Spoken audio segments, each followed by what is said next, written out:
Dans la constitution sociologique de l'homme, dans notre environnement, on réduit à l'homme certaines émotions pour le soumettre à la pratique, tandis qu'on éduque les femmes dans la sensibilité et dans l'émotivité. Cela signifie que lorsqu'un problème se pose, on attend de la femme qu'elle pleure et de l'homme qu'il résolve le problème.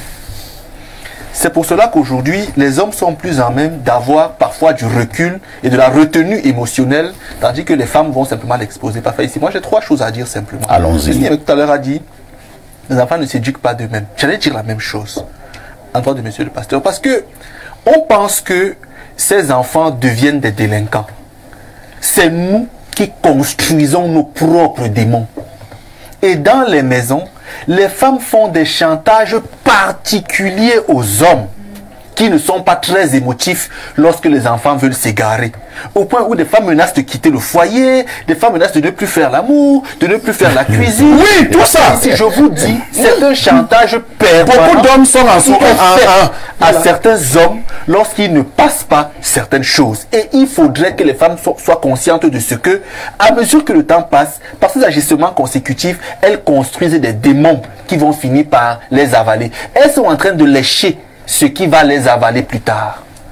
Deuxième chose, ce papa aussi a malheureusement souffert et est coupable d'avoir trop aimé sa femme. J'avais dit ici, l'homme qui va se marier par amour est perdu. On se marie par compatibilité. Lorsque vous êtes amoureux, vous êtes faible. L'homme n'a pas besoin de trop aimer pour se marier. Il faut qu'il aime un peu pour faciliter la relation. Lorsqu'il aime beaucoup, il devient dépendant. Son cerveau s'éteint et il parle parfois tout à sa femme, même ce qui est insensé. S'il avait été moins amoureux et plus décisif, il lui aurait dit: madame, si tu n'es pas contente, ce bandit-ci et toi, mettez-vous dehors. Ni pam, vous sonnez parce que vous allez finir par tuer vos frères. Papa ici, Mbale. Je vous dis, il y a des choses que... Nos amis de Bangladesh ne comprennent pas cette langue. C'est une langue internationale. Ici, c'est la meilleure langue du monde. Mbale est venu chez nous la vérité. Donc la vérité est que ce monsieur... Pam, ça dit tu sors. Donc vous sortez, quand il dit nous, là, ça veut dire ensemble. Ensemble. Je ne peux pas élever par ça ici un démon chez moi. Je vous dis bien, un enfant peut mal faire les choses. Un enfant peut s'égarer. Un enfant peut faire une erreur. J'en ai fait par le passé, on en a tous fait. Mais il y a une différence entre commettre une erreur et être dans le mal. Ouais. Lorsque vous faites une erreur, vous avez le remords et vous essayez de ne plus la reproduire. Tout à fait. Lorsque vous commettez une erreur, vous vous gargarisez dans l'erreur et vous en faites un schéma comportemental, vous êtes déjà un petit démon. Et on vous parle des démons, on les tue. Les pasteurs délivrent les gens des démons. Chez nous aussi, on chasse les démons. Si ton fils est un démon, c'est le cœur Bungaïen. Tu le fais sortir parce que... Il faut savoir le traduire. Mais peut-être traduire même pas. Si ton enfant est démon, mets-le dehors. Dernière chose parfaite, ici je dis encore. Lorsque vos enfants grandissent, soyez observateurs.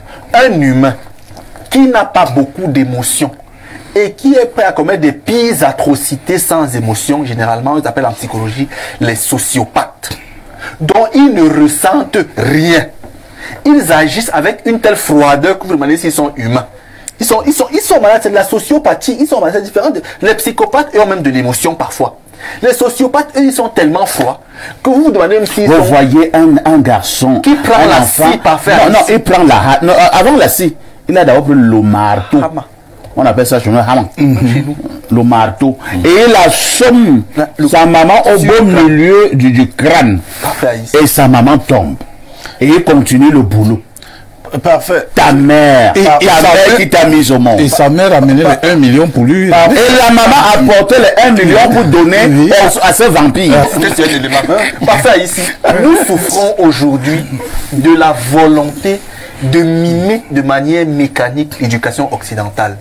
Où là-bas on estime que l'enfant à certains droits il peut tout faire. Il n'est pas question d'esclavagiser les enfants, non, c'est pas ça le problème. Mais il est question de soumettre l'enfant à un régime jusqu'à un certain âge. Éduquer un enfant, j'ai toujours dit, c'est concilier deux mouvements contre, ou tenter de les concilier. Un, imposer à l'enfant ce qu'on pense bien pour lui. Deux, laisser l'enfant être qui il est lui-même. Il arrive des fois où, entre la volonté réelle de l'enfant et celle que le parent veut pour lui, il y a discordance. À l'étranger, on vous dit des fois que laissez l'enfant être qui il est. Chez nous, on opère un mélange. Tu seras qui tu es dans l'encadrement que j'aurais prévu. Donc, parfait ici. J'ai mon enfant à la maison là. Nassam, je ne sais pas s'il me regarde. Parfait ici. Il sait. Quand je serre le visage, c'est-à-dire, ça peut très mal finir pour lui et il le sait. Et moi, il sait, s'il me tente, ça veut dire quoi? Ça veut dire que s'il essaie de déraper dans là où je suis parfait ici, je vais le traiter. Je ne suis pas dans les histoires là. Merci bien. Et c'est les femmes. Vous voilà. En tout cas, moi, quand je suis avec une fille parfaite ici, elle-même sait. Il y a des choses que je ne tolère pas. Les affaires, les caprices que mon enfant doit avoir. J'ai dit, tu donnes à l'enfant ce que je veux. Et quand tu as l'enfant, si une fille vient avec son... Alors, il faut dire que une bonne partie de la presse camerounaise parution de ce matin revient justement sur ce crime crapuleux qui s'est produit à Yaoundé au Cameroun, au quartier Damas, où justement un enfant a décidé d'assassiner sa propre maman. Je vous le disais tout à l'heure qu'on a reçu plusieurs autres informations. Il est clair, révérend Pondi, que c'est ce bonhomme qui a d'abord assassiné sa grand-mère au mois de novembre. Et comment il l'a fait? Il a trouvé la maman à l'intérieur de la maison, la vieille maman, et a commencé tout simplement à appuyer son cou fortement. Et la maman a commencé à crier. Lorsque la maman crie, il y avait un voisin. Et le voisin suivit quand même un cri inhabituel. Lorsque le voisin sort pour demander, mais le petit était assorti, il était avec, il dit, mais j'ai suivi un cri là. Il dit, non, c'était la télé. C'était un bruit de la télé, c'est un film. Le voisin a dit, ah d'accord. Le voisin est encore entré chez lui. Il a achevé le boulot. Il a bien tordu le cou de sa grand-mère. La vieille maman a rendu l'âme. Et il a annoncé le décès et lui-même est allé la mettre à la morgue.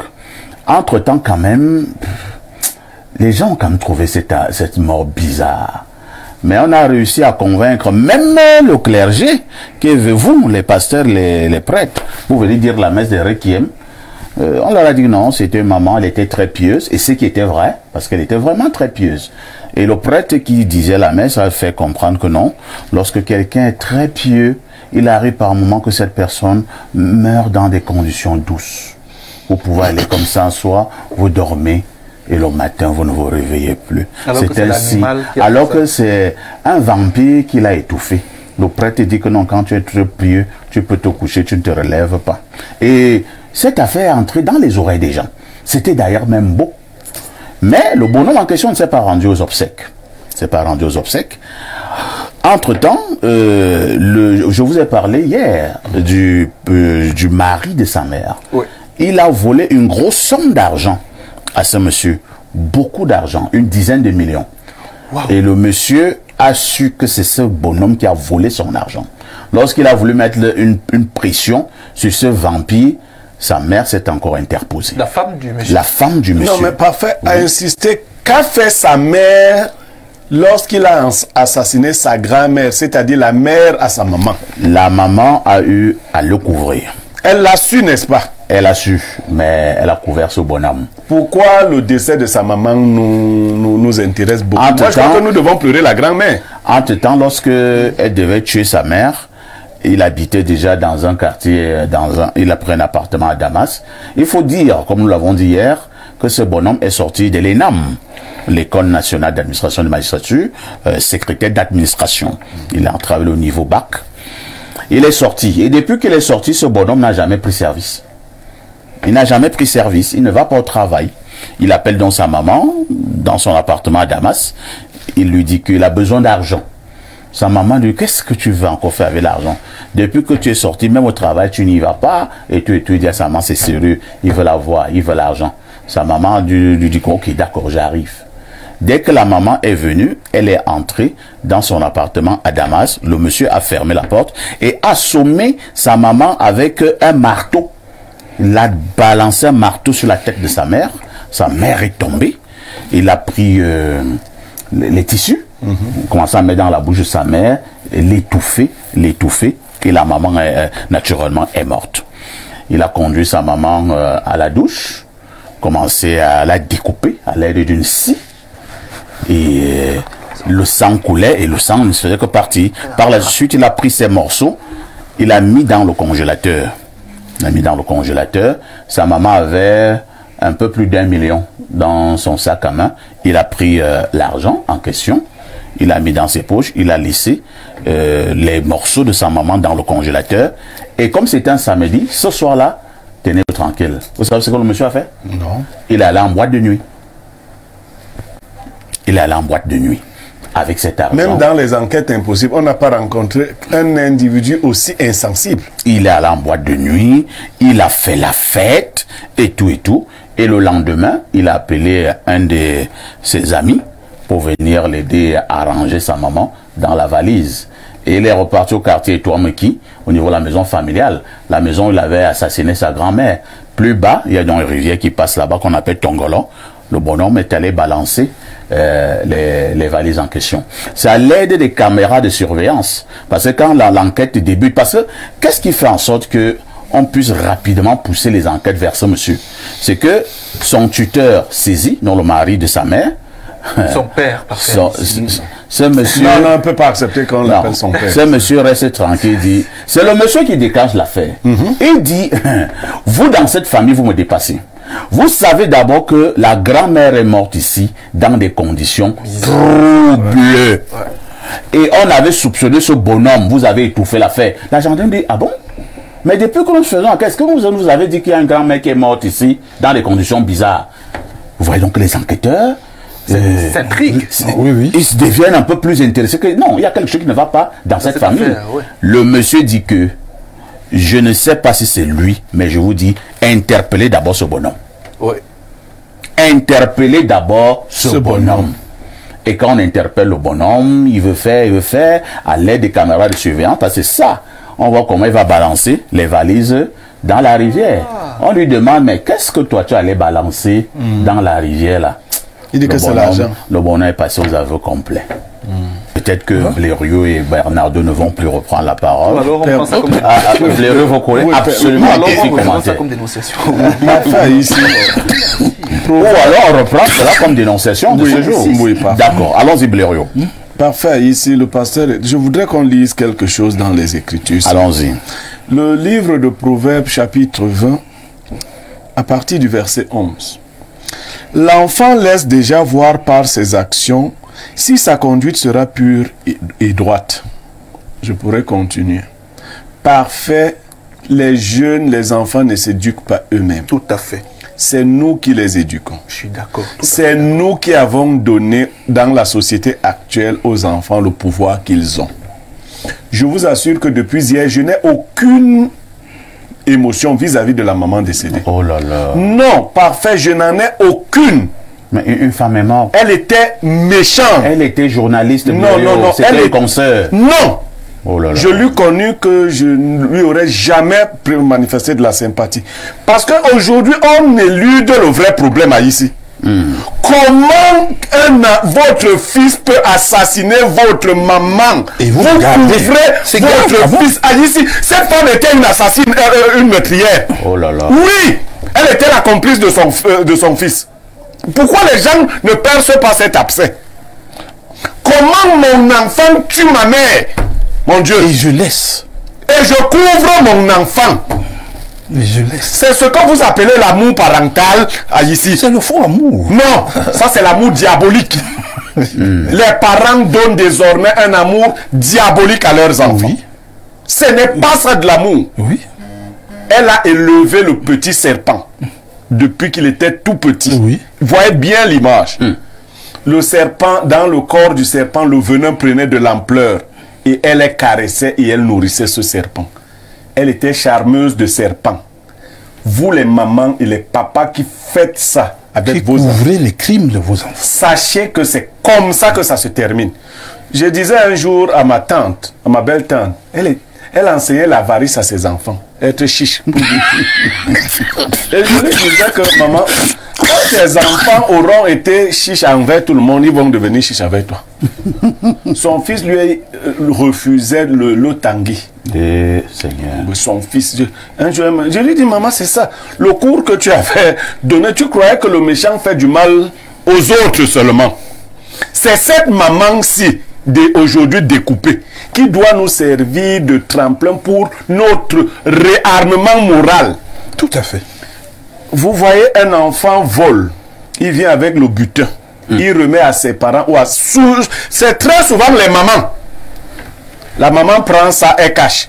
Quand le père lui dit que mais je t'ai vu avec des vins là et tout ça, ton fils là il travaille dans quoi pour qu'il apporte. Non, non, attendez, la maman dit tu n'aimes pas mon fils. Oui. Tu n'aimes pas mon fils, tu as toujours dit que ce n'est même pas toi qui l'avais accouché.